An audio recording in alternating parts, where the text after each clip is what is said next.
piedras caen, se levantan, auxilio en una aturdida intimidad que intimida. Al amanecer digo, hay que sacar la poesía a la calle, la poesía a la calle.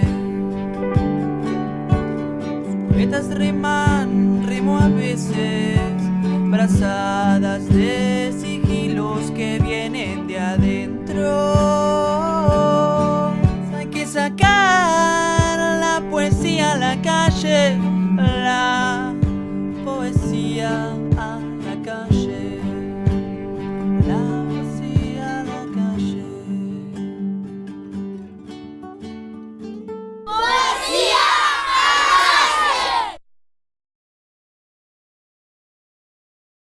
Este es un programa que nosotros desde el 2014 estamos haciendo para difundir a los poetas de todo el país. Hoy tenemos un invitado, Gino Bencivenga. Nació en Italia en 1946. Egresó en la Escuela Municipal de Morón, publicó el libro de poemas La palabra en que vivo, una serie de poemas en cuadernos, Árbol de invierno. Él ahora charlando nos va a hablar bien de toda su obra. Organizó junto a un grupo de artistas el Centro Cultural Gregorio de la Ferrer, participó en la Casa Julio Cortázar. Entre otras cosas, este espacio recibió la visita del poeta paraguayo Elvio Romero. Realizó como director de teatro varias obras.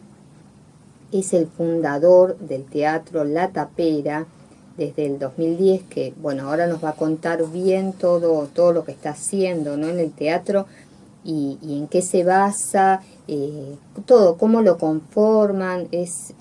A mí me llegó mucha info acerca de La Tapera y realmente es muy bueno todo lo que están armando. También escribió en un diario, no sé si seguiré escribiendo, una columna que se llamaba Prosaicas de la Fe. Hola, Gino. Hola, Claudia. Un placer. Gracias por la invitación. Estoy como en estado de gracia acá mirando el paisaje, escuchándote y diciendo cosas lindas sobre La Tapera, que principalmente es un hijo que queremos mucho. Con muchos sacrificios armamos un teatrito donde damos clase a los chicos y a grandes de teatro, hacemos talleres literarios, exposiciones de pintura y bueno, damos en un lugar que es una periferia del conurbano. La Ferrer son 45 hectáreas, kilómetros cuadrados y hay 450.000 habitantes. Casi tiene lo que tiene un país en Europa. Bueno, ¿qué puedo decir de La Ferrer? Digo de La Tapera y de La Ferrer.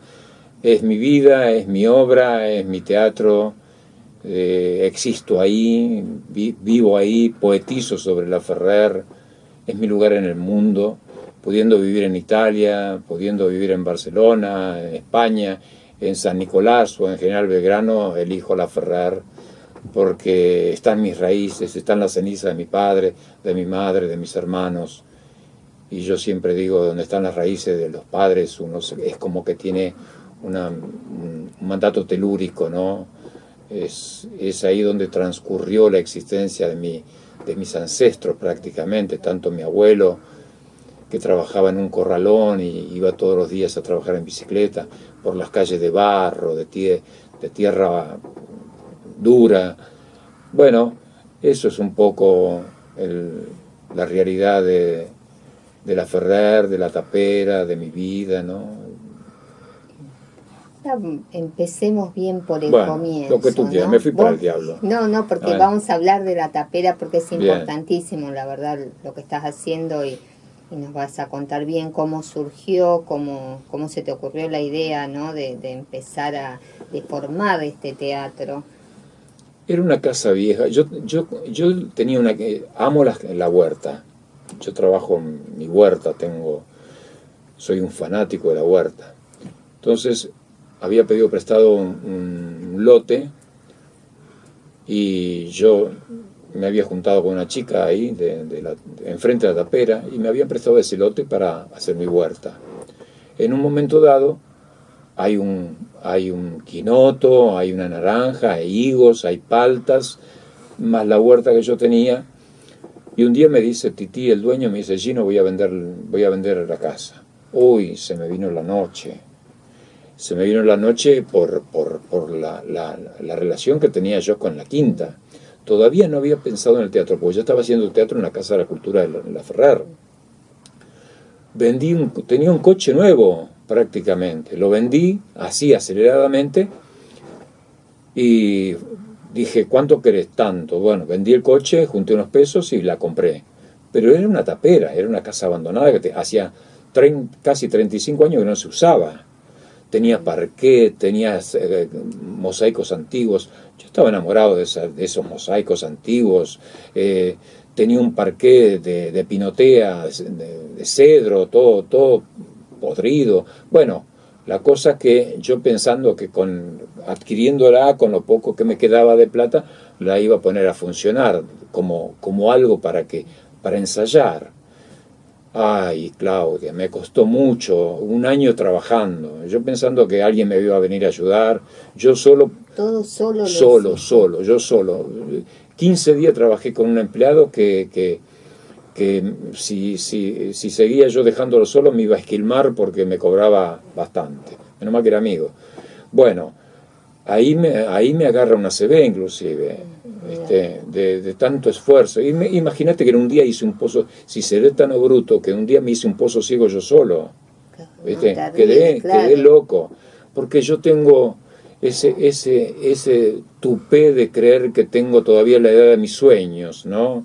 Sueño con belleza y creo que yo tengo 30 años. Y no, son muchos años ya de haber trabajado y de haber gastado músculos. Entonces tengo que asumir que no puedo hacer cierto esfuerzo. Ahora sí lo asumí, porque estoy medicado, tengo la presión, bueno, todas esas cosas que tienen los viejos o las personas mayores.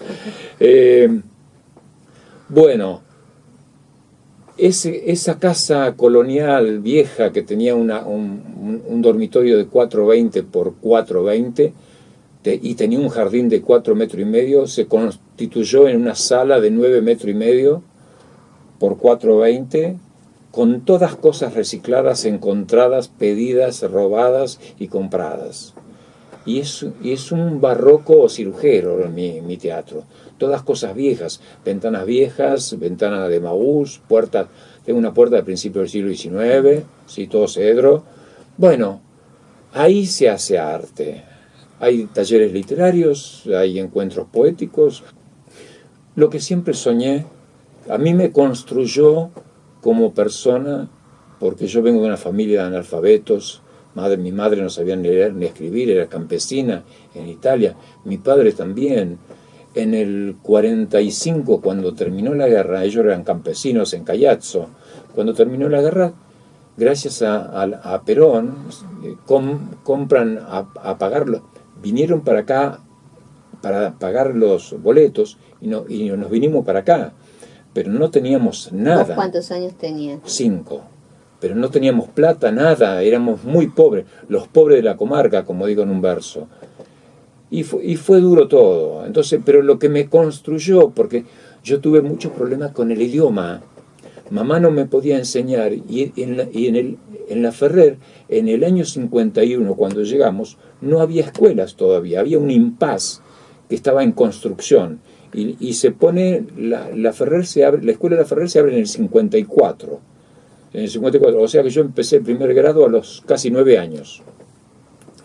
Y todo me cargaban porque yo no sabía hablar castellano. Entonces mucho tiempo estuve, y mi ingreso al teatro es para aprender a hablar castellano.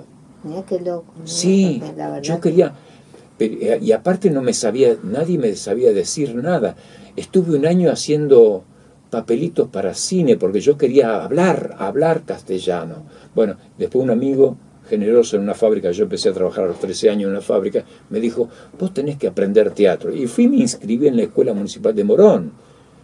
Y bueno, ahí me empecé a insistir con decirte que me daban un pequeño bolo en una obra y cuando llegaba a la 1 de la mañana yo me ponía un palito en la boca y leía Shakespeare. Y terminaba la obra a las 4 de la mañana. Y a las 4 de la mañana me iba a dormir y a las 7 me despertaba mi viejo para hacer los pastones para edificar la casa. Bueno, un esfuerzo. Una odisea, pero digna odisea que me permitió conocer el castellano. Y el castellano lo aprendía cuando leía las palabras que no entendía, las anotaba en un cuaderno y las buscaba en un diccionario chiquitito que yo tenía. Y así fue comprendiendo las cosas, porque no entendía el significado de las palabras. Imagínate, es literal, Claudia, no tenía quien me enseñara.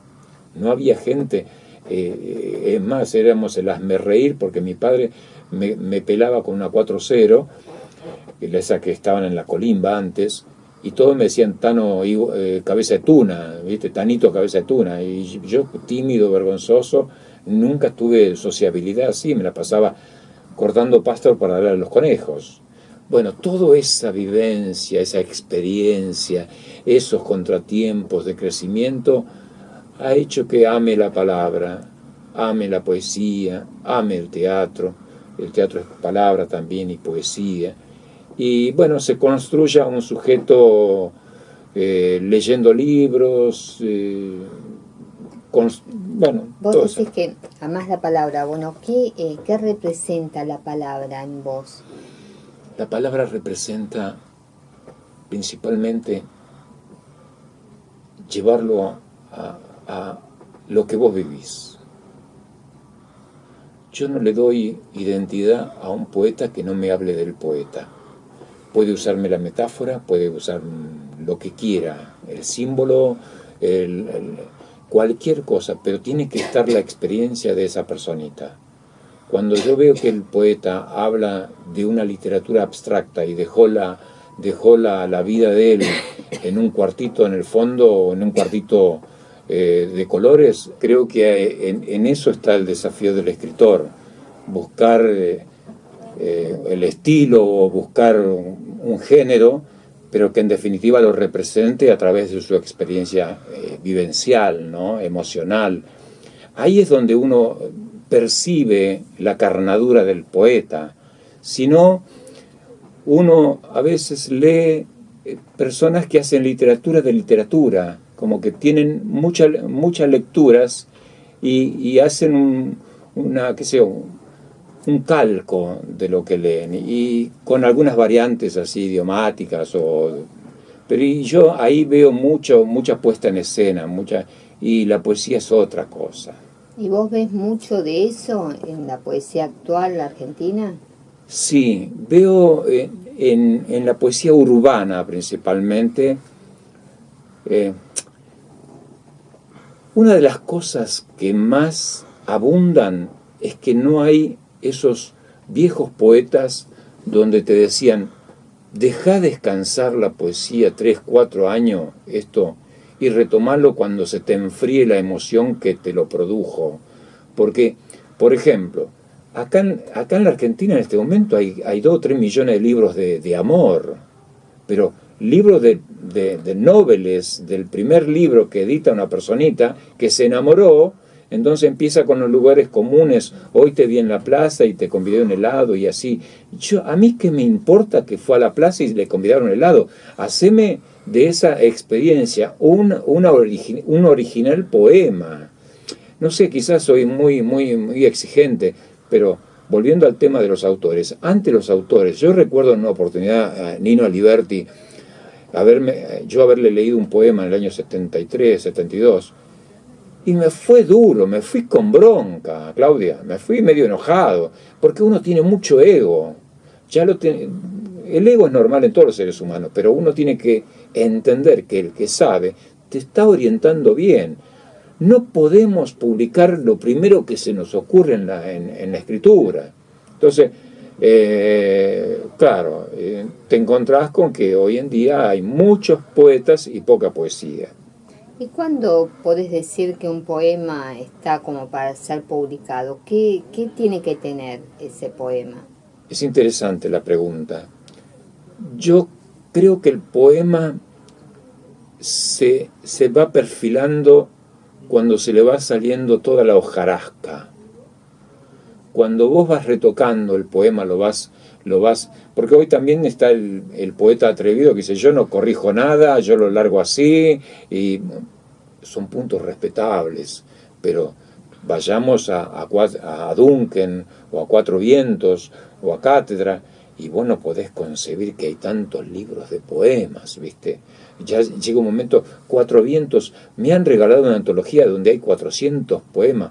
Para mi gusto, hay 2 poemas solamente, es interesante, de 400 poemas. Bueno, de poetas, ¿no? Y cada uno son 800 poemas. Digo que el poema es como un mármol. Vos vas marcándolo con tu experiencia, con tu modelo, ¿no? Cada uno va sabiendo qué es lo que quiere escribir, qué es lo que quiere transmitir. Y va ahí tallando poco a poco la palabra, el sentido, la metáfora, el símbolo, la frase común, ¿por qué no? Yo también digo que a veces las palabras comunes le dan coloquialidad al poema, porque tampoco ser tan extrínseco o tan metafórico o tan surrealista que la gente no entienda nada, que no entienda solamente el autor. Pero entonces cuando ya el poema tiene mucho adjetivo, tiene muchos artículos, se va perfilando y llega un momento que lo lees en público y te empezás a enamorar del poema. Va a decir, lo dejo así, me gusta así y punto. Y está bien, pero lo trabajaste, lo fuiste limando. ¿Y vos trabajás mucho? Sí. Y cuando uno los trabaja tanto, ¿no se le quita capaz una esencia con la que fue hecha? ¿No puede llegar a medio diluirse?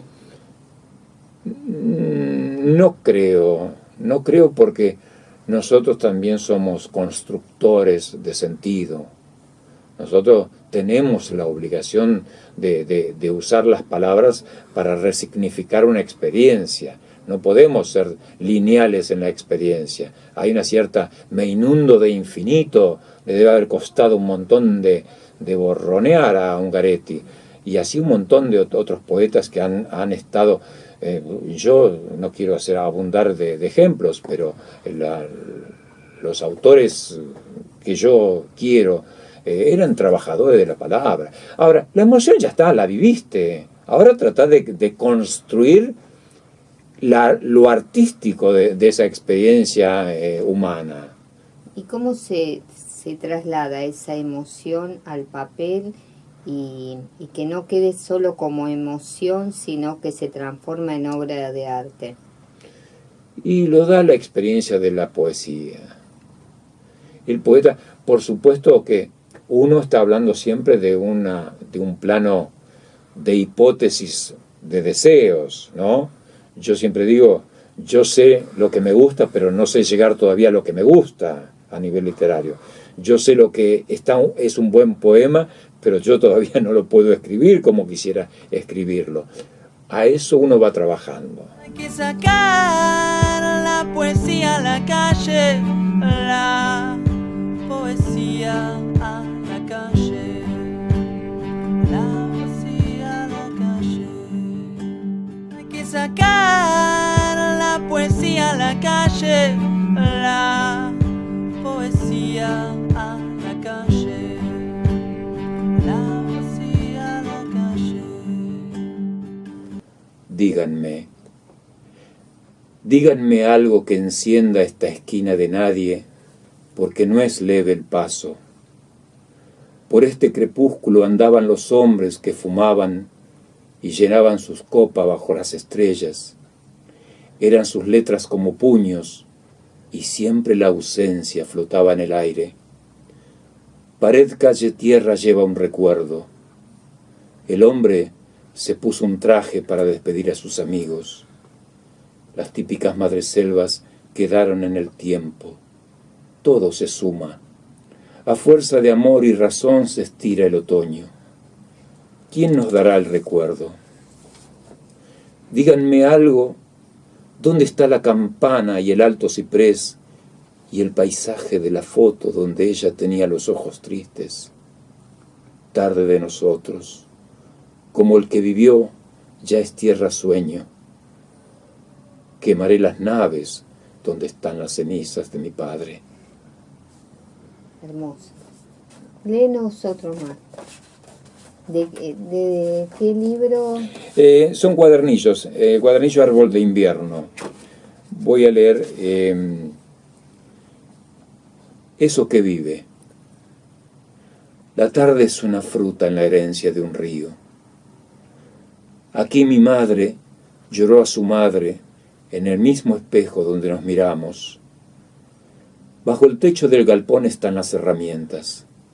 Y ahora, ¿quién anda entre los almácigos? Le costaba escribir su nombre. La guerra, América. ¿Dónde ha quedado tanto sueño? A veces colecciono sombras, algo que desborda, canción de agua. Hay rostros que siguen como palabras o piedras en el aire de la mañana. En esa casa llena de humedad se fue poniendo vieja mi madre. Pétalo que lleva el viento, es tuya el alba. Diré más tarde que yo siempre jugaba bajo la higuera que plantó mi padre. Me encantó. Léenos otro. Ida y vuelta a la Ferrar. El día amanece para lo que está vivo. Un gallo casual y el colibrí oficia de esteta por la mañana. Toca y grita esa luna como un desparpajo de la ofrenda. Nadie sabe de ese hombre que baja por el puente de la estación de trenes. Seguramente no será un héroe ni un santo. Será el que sostiene lo breve, agua apretada, mueca que escupe la ciudad como besos en fotocopias. El suburbio junta manos, siesta brava, tormenta y mate cocido. Las camisas navegan con huesos amarillos y un estornudo de plaza pobre. No busques lo que falta. Las palabras sobran y el corazón no duerme. Salpica la calle el propósito de pertenecer al acecho de una moneda. Lo que supimos conseguir, ¿a cuenta de qué? Sin gloria morir. Somos de ayer, estos paisajes de oro en las tristezas. ¿Y querés leernos el último? Todo me rodea. Todo me rodea a estas horas. Un día de tantos, lo conocido. La esfera de realidad es el tiempo de otras cosas. Se agolpan los paisajes, las formas que subyugan, se lleva en vilo la razón, los pasos, el jardín que existe. Puedo estar al acecho, saber que habito la distancia, guardar mis paisajes. La vida que circula en mi memoria hace ojos esta mañana. Busco la palabra que nombre esto que vivo. Gino, empezamos a hablar y hay un tema, ¿no? Yo te hablé de los comienzos. Bueno, ¿cuándo tomaste contacto con la poesía y es como que te picó ese bichito y empezaste a escribir? ¿Qué empezaste? Primero a leerlo, escribir. Contanos bien.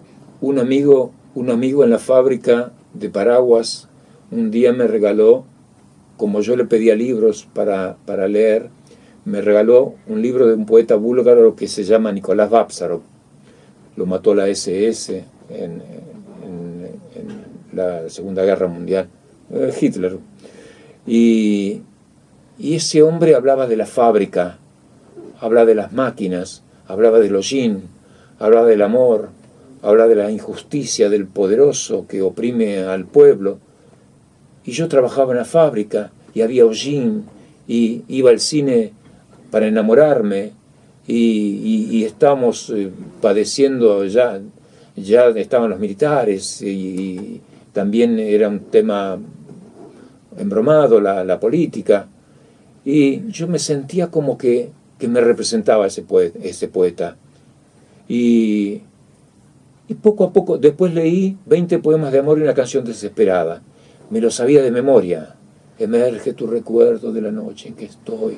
Después leí Romancero Gitano, fue un deslumbramiento, Claudia. Fue como una implosión de imágenes. Y poco a poco, a través de esa mimesis mental de saberme los poemas de memoria, los empecé a imitar. Porque después yo me daba cuenta que escribía los poemas que había leído. Y poco a poco empecé a borronear. Y en el 65, un amigo mío publica un libro que se llama Victoriano García, Túnel Rutinario, allá en La Ferrer, en una calle de tierra cerca del río Matanza. Era un obrero metalúrgico y también el padre había sido exiliado del franquismo. Y bueno, éramos así. Nosotros también teníamos el estigma de haber venido por la guerra, porque mi pueblito, es un capítulo aparte. Cuando fui en el 92, conocí dónde había nacido. Me lloré todo porque mamá era analfabeta y me decía que yo había nacido en una torrecita romana. Y yo me reía, la subestimaba. Y cuando fui a conocer dónde había nacido, sí, era una torrecita romana. Ahí se ponía el centinela para cuidar toda la ciudad, todo el pueblo. Era un pueblito de 4 manzanas, todo antiguo. Imagínate que Escipión el africano, en el año 48, cocinaban el pan en mi pueblito, a 5 cuadras donde yo nací. Entonces, le pedí, ojalá que... Cuando viste todo eso, ¿qué sentiste? Pero lloré, yo me vine flaco de llanto, ¿no? Creo que por un año no tengo más lágrimas. Fui en el 66 y no lloré por un año porque no tenía más lágrimas, porque tanta culpa de haber tratado tan mal a mi madre cuando... Y esto es un pueblito milenario, que es más, está declarado patrimonio histórico, no se puede tocar. La Torricella, donde yo nací, está declarada patrimonio, pero en el 80 hubo un terremoto y se tuvo que ayornar un poquito porque se rajó toda. Bueno, nos fuimos un poco, me preguntaste la génesis, sí. La génesis de la poesía mía. Tiene que ver con todo este cúmulo de experiencias de leer a otros autores que estaban viviendo lo que yo vivía, y después en mí el enamoramiento de Neruda, más esa poesía bella de Lorca, más Bápsaro. Empecé a borrar, más mi amigo que editaba un libro sobre también una fábrica, un túnel que todos los días lo pudría ir por ese túnel rutinario, le puso. Entonces ahí poco a poco empezó este vestigio de escribir. Yo no sabía lo que era ser poeta, yo no sabía lo que era, es más, tenía mucha timidez. Me empecé a leer mis poemas casi mucho mayor, porque me daba mucha vergüenza, porque nunca nadie me había dicho qué le parecía lo que yo escribía. Y cuando fui a un taller de Ponzo, que me corregía mucho, al principio me daba un poquito de escorzor, decía, pero me daba, por mi inseguridad me daba más vergüenza, pero después, ahora in memoriam le doy un abrazo. Gracias, Nino, por ayudarme a crecer. A la poesía hay que limpiarla, lo mismo que se limpia un jardín, lo mismo que se podan los árboles y lo mismo que nos bañamos nosotros, ¿viste? Y en esas primeras etapas donde empezaste a escribir ya poesía, ¿no? Y ir al taller y ver otra visión, ¿no? Al día de hoy, contanos qué cambios ves en tu escritura. Más exigente en la música, en la autenticidad, en lo genuino, en lo sensible, porque la sensibilidad es algo como la lluvia, es fuerte, es potente, es simple, pero es potente. Las emociones en la poesía también son eso, como una lluvia. Lo genuino, potente se manifiesta, se percibe, aún en los lugares comunes, pero se percibe esa cosa auténtica. Y yo lo disfruto mucho eso, pero a veces me encuentro como que hay una arquitectura de palabras que quieren decir mucho, pero no dicen nada. Pero bueno, cada uno se hace cargo de sus criaturas, ¿no? Y contanos sobre los libros no publicados, los cuadernillos. ¿Por qué los títulos que tienen? ¿Te es fácil llegar al título?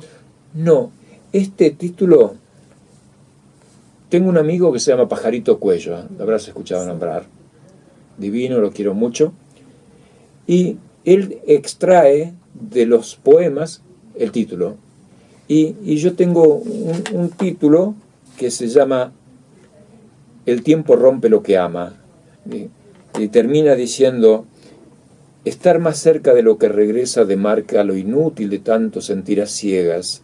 Los amaneceres se van despidiendo y los frutos de la lluvia. Entonces él dijo: ya está, ponemos los frutos de la lluvia. Este árbol de invierno es un poema que dice: en la semilla cae la luna, árbol de invierno, solo el viento creaba el espacio, la tensión de orden, la espera. Pertenecido por esencia, la madera perfuma, así el tiempo, terca tarde, se va, se queda, se va, así todo. Este se llama Árbol de Invierno. Y Rubio le puso Árbol de Invierno. Ricardo Rubio, otro poeta querido mío. Pero vos, otros eligen los títulos. No, vos mañana me decís: a mí me gusta este poema tuyo, y yo le pongo ese título. No, por ejemplo, mi hija se llama Marina por una hija que no pudo tener Neruda, y mi hijo se llama Pablo por Pablo Neruda, ¿no? Es como que no tengo. Sí hay poemas, por ejemplo, música de otra parte, se refiere a mi madre. Hay poemas, música de otra parte, terca tarde. Bueno, hay muchos poemas que sí son identificarios de esa sensación, de esa situación de los poemas, ¿no? Porque hay muchos poetas que yo te preguntaba de los títulos, porque hay muchos que capaz hacen todo en relación al título, no es como algo importantísimo y que es lo más difícil y que entonces, bueno, escuchando las distintas formas de pensar y cómo cada uno se maneja, ¿no? Está bueno eso. Yo, por ejemplo, el tema de los títulos, también soy más libre y más, no me enfrasco tanto. Después pasa como los nombres de las personas, Claudia. Le ponen Juliana,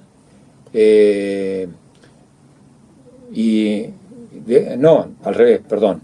A los perros ahora le ponen nombre de persona. Se llama Juliana y a ella a la señora le dicen Tota, ¿viste? A la nena es Jennifer y le dicen Lulú.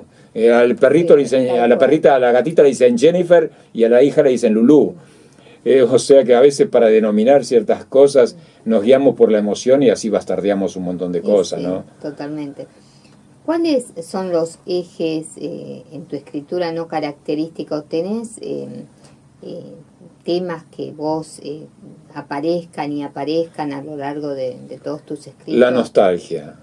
¿Qué es la nostalgia para vos? La nostalgia es un poco, tiene un poco de culpa, un poco de añoranza, un poco de paraíso perdido, ¿no? Yo viví mucho tiempo en el campo, en Ramallo, cerca de un cementerio, entonces los altos cipreses de mi infancia aún los oigo en susurrantes plegarias, digo, en un verso. Esa nostalgia de pensar en esos paisajes, en esos crepúsculos, en mi madre, en la Torrichella, todo eso, ese mare magnum de pensamiento, de sensaciones, de culpas también, ¿por qué no? Pero forma parte de este árbol que ha crecido con esas raíces, algunas puestas en tierra fértil y otras en un légamo con algunas historias tristes. Todos los seres humanos tenemos momentos tristes y momentos...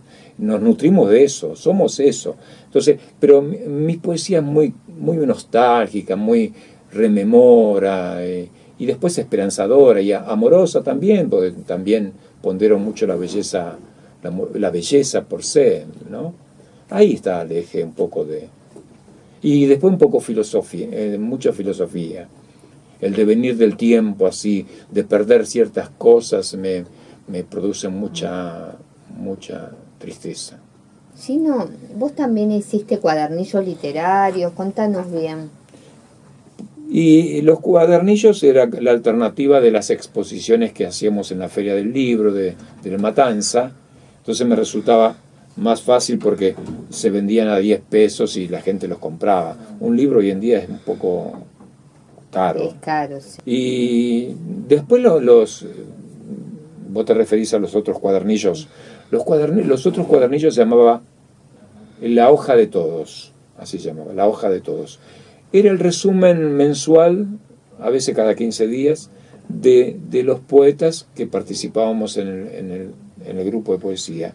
Entonces los juntábamos, yo los juntaba, los pasaba a Mac con una letra 22 de Olivetti, y el plástico Alfredo Zapata los ilustraba a los poemas, los fotoduplicábamos, los abrochábamos y los repartíamos. Una linda experiencia. ¿Lo repartían gratis? Gratis, sí, gratis. Sí. ¿Eso durante cuánto tiempo lo hicieron? Y fue 78, 79, 80. A mediados de 79 ya no publicamos más y arrancamos de vuelta en el 90, porque todo lo que fue el proceso a mí me asustaron mucho porque yo ensayaba en un local y a las 2 de la mañana vinieron y lo rompieron todo, lo destrozaron. Y el tipo de al lado me dijo que la orden de esa policía y mi ejército era que los iba a matar todos, porque dice que era una reunión de guerrilleros que cantaba canciones revolucionarias. Estábamos cantando una canzoneta napolitana porque estábamos haciendo el debut de La Piba, de Lino Cayol. Fíjate vos que la gente cómo malinterpreta a veces, ¿no? ¿Y cómo fue sobrevivir en la época de la dictadura? Con mucha angustia. Yo hacía teatro acá en Capital Federal y me encontraba todas las noches cada 15 días con un bigote hablaba. En ese entonces no había tantas luces en la Ruta 21.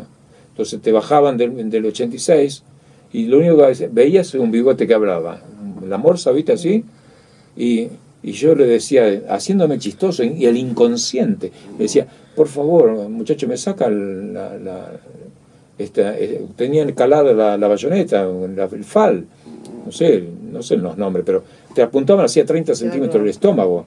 Digo, sacá, se te escapa un balazo, hermano, vengo a hacer teatro. Sí, en 1 de la mañana venía, ensayamos acá en el centro hasta las 11, llegaba a la 1 a mi casa. Pero duro, mucha opresión. Uno percibía que en cualquier momento, aparte desaparecieron 8 amigos míos que militaban en organizaciones barriales, así.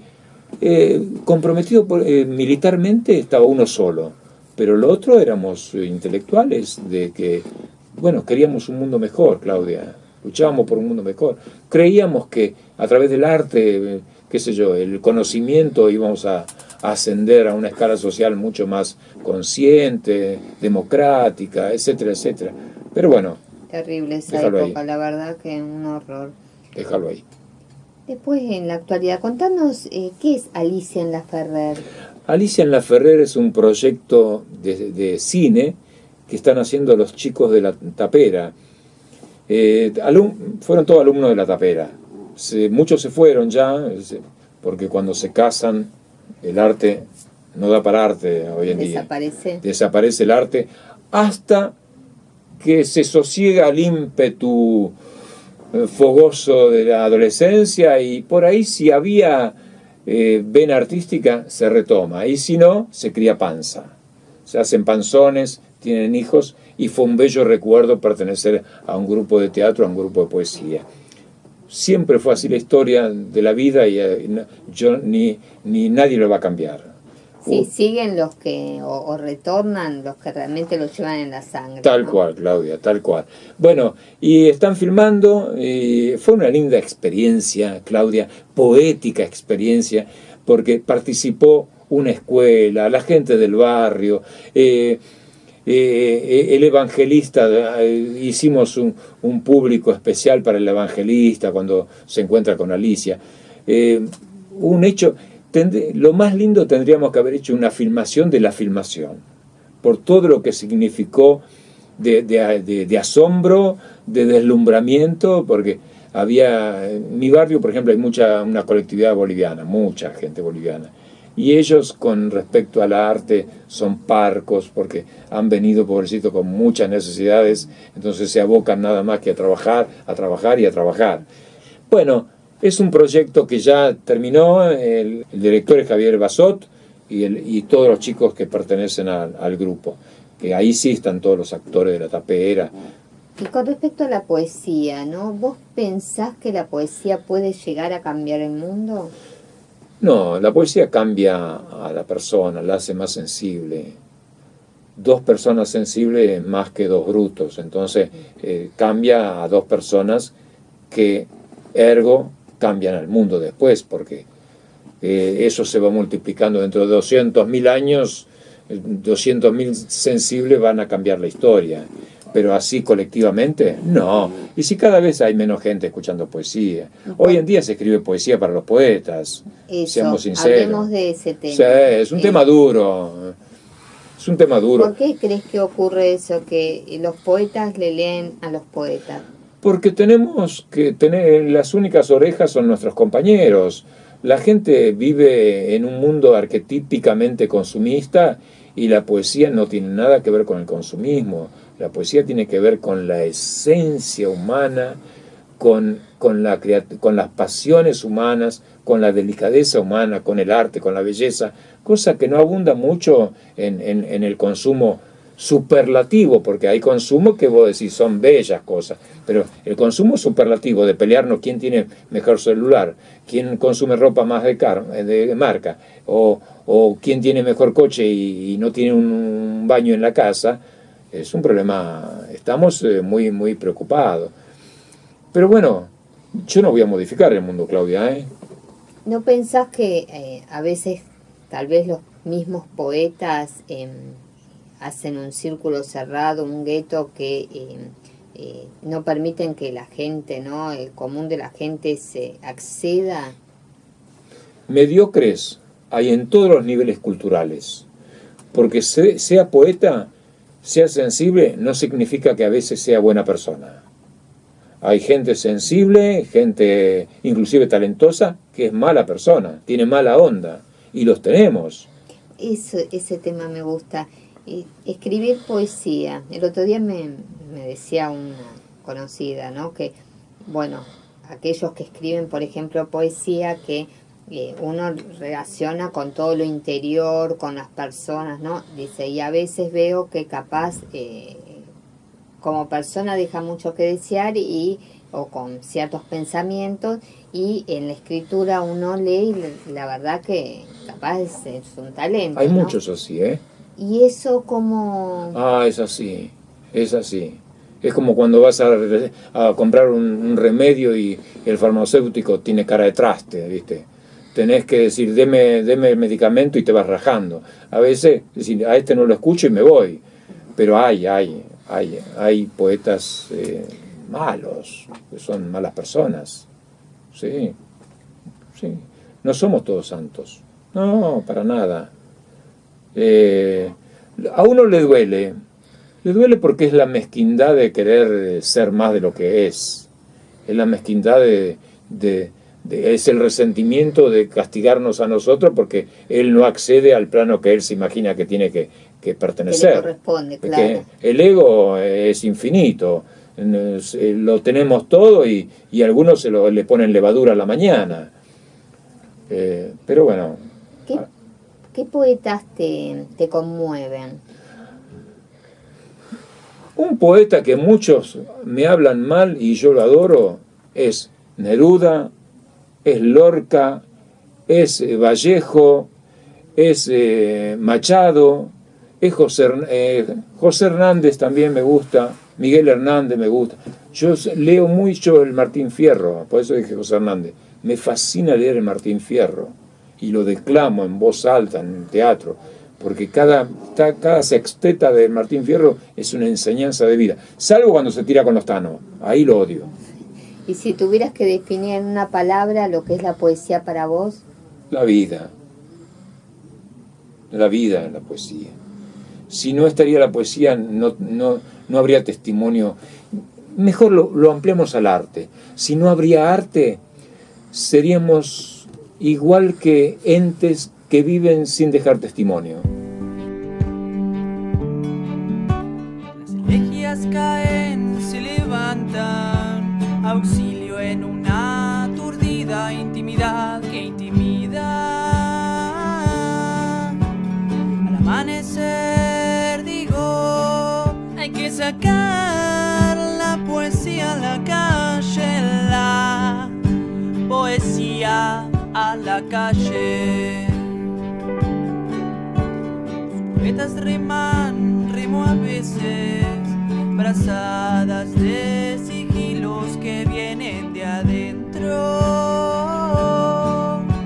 Pareciera ser una lucha contra la corriente, pero no lo es. Hay que sacar la poesía a la calle, la poesía